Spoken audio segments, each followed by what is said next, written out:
Sir మీరు ఎక్కడి నుండి వస్తున్నారు? మాది విజయనగరం జిల్లా రాజమండలం అన్న. అక్కడ నుంచి ఇక్కడ ఎంత దూరం ఇక్కడ నుంచి? ఇక్కడ నుండి ఒక 200 కిలో 250 కిలోమీటర్లు ఉంటుంది. నడుచుకుంటాను. నడుచుకుంటే పవన్ కళ్యాణ్ గారికి సపోర్ట్ చేయడానికి ఇంత దూరం వస్తున్నారు. పవన్ కళ్యాణ్ గారు గెలవాలి అనేసి పిఠాపురం నియోజకవర్గం మొత్తం పాదయాత్ర చేస్తున్నాను అన్న. పిఠాపురం నియోజకవర్గం మొత్తం అక్కడ నుండి నడుచుకొని వస్తే పిఠాపురం మొత్తం పాదయాత్ర చేస్తున్నాను. ఈ రోజుకి 22 రోజులు అవుతుంది. 22 రోజులు అవుతుంది. పిఠాపురం మొత్తం తిరుగుతున్నాను అన్న. సూపర్. ఒకవేళ గెలిస్తే మన పవన్ కళ్యాణ్ గారు ఎన్ని వేల ఓట్లతో గెలవచ్చు అనుకుంటున్నారు అన్న?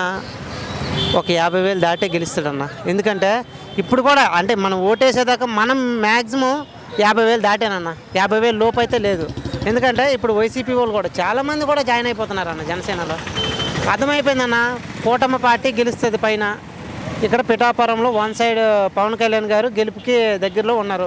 13వ తేదీ ఎంత వేరంగా వస్తుందా, ఓటేసి మా పవన్ కళ్యాణ్ గారిని గెలిపించుకుందామనే ప్రతి ఒక్కరు కూడా చూస్తున్నారు. పాదయాత్ర చేయడానికి ప్రధాన కారణం పాదయాత్ర అంటే ప్రతి ఒక్కరికి తెలియాలన్న. నా వంతు నా అన్నయ్యకి సహాయం. ఆయన చేసిన పనుల్లో ఏది నచ్చి ఇంత పని చేస్తున్నా అన్న? నీకు విషయం చెప్తానంటవా?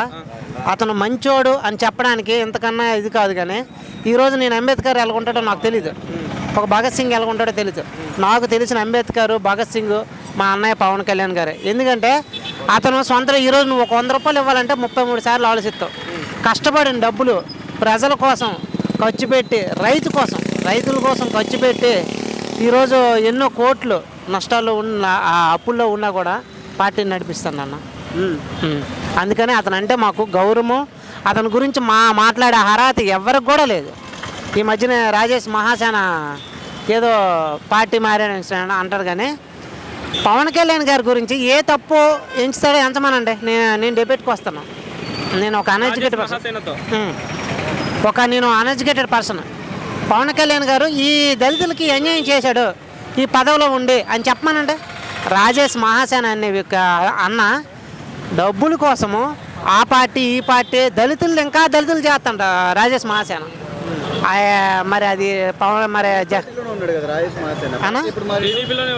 టీడీపీలో ఉన్నాడు కదన్నా. మొన్న ఇప్పుడు జనసేనలో ఉండి టీడీపీకి సపోర్ట్ చేస్తాను. ఇప్పుడు ఒకటే. ఇప్పుడు పవన్ కళ్యాణ్ గారికి మేము సపోర్ట్ చేయము, పవన్ కళ్యాణ్ గారు ఈ అన్యాయం చేశారని మొన్న న్యూస్లో చెప్పాడు కదన్నా. టీడీపీ జనసేన ఒకటేనన్నా. మేము జనసేనకు సపోర్ట్ చేయమని అంటాను కదన్నా. జనసేనకి మేము మద్దతు ఇవ్వము. మా మద్దతే మా క్రిస్టియన్స్ మద్దతే. మేము జనసేనకి ఇవ్వము. ఎందుకంటే మాకు పవన్ కళ్యాణ్ గారు అటు ఇటుగా ఉన్నారు, మేము అతనికి మద్దతు ఇవ్వమంటున్నాం. పవన్ కళ్యాణ్ గారు ఏ విధంగా అతనికి చెడు చేశారు చెప్పమనండి. కళ్యాణ్ దిలీప్ సుందర తెలుసా మీకు? చెప్పండి. మీ జనసైనికుడే కదా, ఆయన కూడా మీ పార్టీకి వ్యతిరేకంగా మాట్లాడుతున్నట్టున్నాడు. నేను అదే చెప్తున్నానన్న. పవన్ కళ్యాణ్ గారి సిద్ధాంతాలు నచ్చి ఎంతోమంది దళితులు, ఎంతోమంది క్రిస్టియన్స్ కానీ ఏ కుల మతం లేదు పవన్ కళ్యాణ్ గారి పార్టీలో.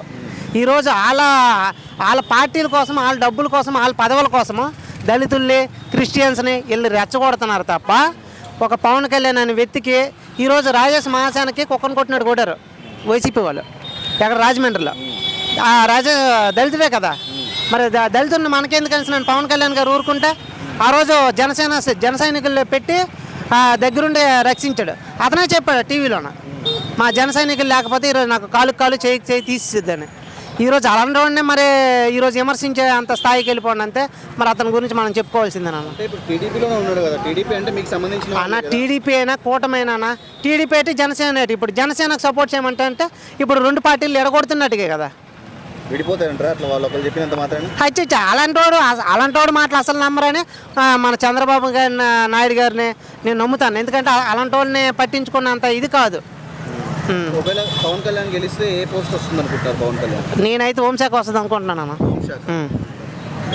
ఎందుకు కూటమి ఎప్పుడు కలిసి ఉంటుంది అంటున్నారా ఫ్యూచర్లో కూడా? అన్నా నీకు విషయం చెప్తానంట, పవన్ కళ్యాణ్ గారు 22 సీట్లు అంటారు కానీ ఆంధ్ర రాష్ట్ర ప్రజల కోసం ఆలోచించి ఈరోజు 22 సీట్లు తీసుకొని భవిష్యత్తు, ఆంధ్ర రాష్ట్రం భవిష్యత్తు నా చేతిలో ఉంది, మా ప్రజలు ఇంత ఇబ్బందులు పడుతున్నారు, ఎలాగైనా ఈ ఒక పరిపాలన, దరిద్రమైన పరిపాలనని ఆపించి ఒక మంచి పరిపాలన తేవాలి అని ఈరోజు కూటమి ఎంచుకున్నారన్న.